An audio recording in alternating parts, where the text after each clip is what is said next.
Chapter 3, Part 3, Anger, the Phoenix in the Ashes, Anger as Catalyst.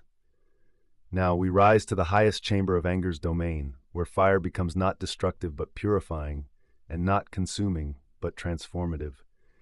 This is anger as a righteous force, as a sacred energy, as the catalyst for necessary change. Not all anger is toxic. Some anger is holy. Some anger is precisely what the situation requires. Some anger is the appropriate response to injustice, oppression, violation, and harm. Some anger is the rocket fuel that launches movements, transforms societies, and changes history.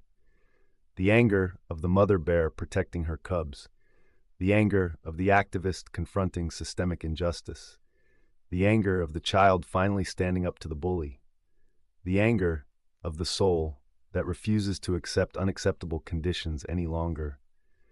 This is anger in service of something larger than itself, anger aligned with values, anger as a sacred no to what should not be tolerated. This kind of anger is clear, focused, and purposeful. It knows what it's protecting and what it's fighting for. It is not contaminated with rage's blindness or resentment's poison. It does not seek to destroy for destruction's sake, but to change what must be changed, to protect what must be protected, and to stand for what must be acknowledged. The phoenix does not rise from the ashes by avoiding the fire, but by surrendering to it, allowing it to burn away everything that is not essential, everything that is false, everything that must die so that something new can be born. Anger, when fully felt and wisely channeled, can be such a fire. It can burn away our tolerance for mistreatment, our willingness to be sheep, and our habit of swallowing our truth to keep the peace. It can incinerate the false self we've constructed to please others, the masks we wear to be acceptable, the chains we've accepted as normal. From those ashes, the true self can emerge, stronger, clearer, more authentic.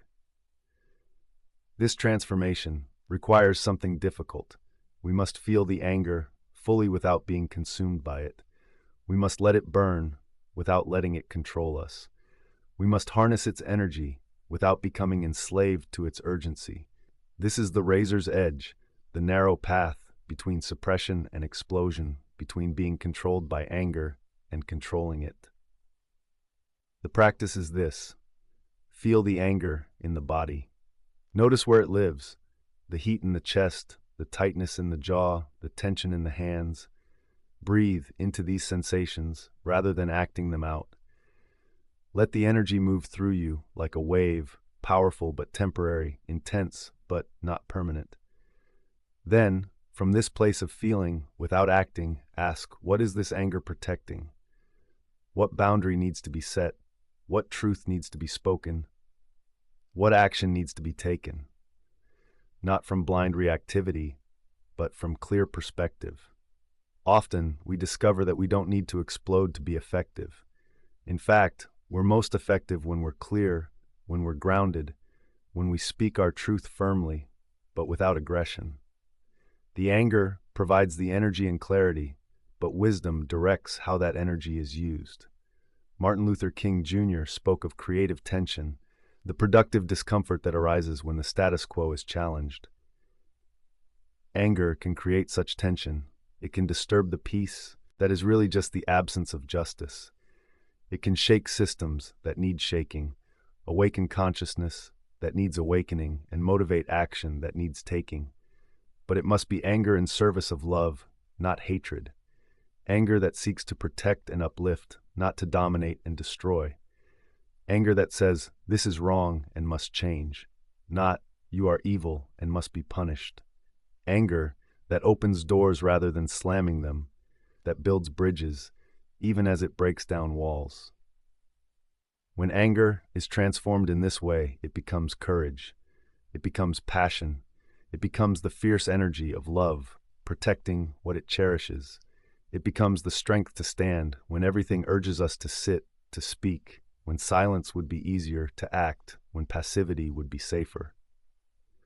The phoenix rises from its own ashes, reborn, not as what it was, but as something new, something purified by fire, something that has died to one form of existence and awakened to another. So too can we rise from the ashes of our rage, our resentment, our chronic irritation transformed by the very fire that threatened to consume us. Anger, fully felt and wisely used, teaches us that we matter, that our boundaries matter, that justice matters. It teaches us that we don't have to accept what is unacceptable, tolerate what is intolerable, or remain silent in the face of danger. It teaches us that we have a voice, a choice, a power to effect change, however that may look. We emerge not unscarred, but forged by fire into something stronger. Stay tuned. To be continued.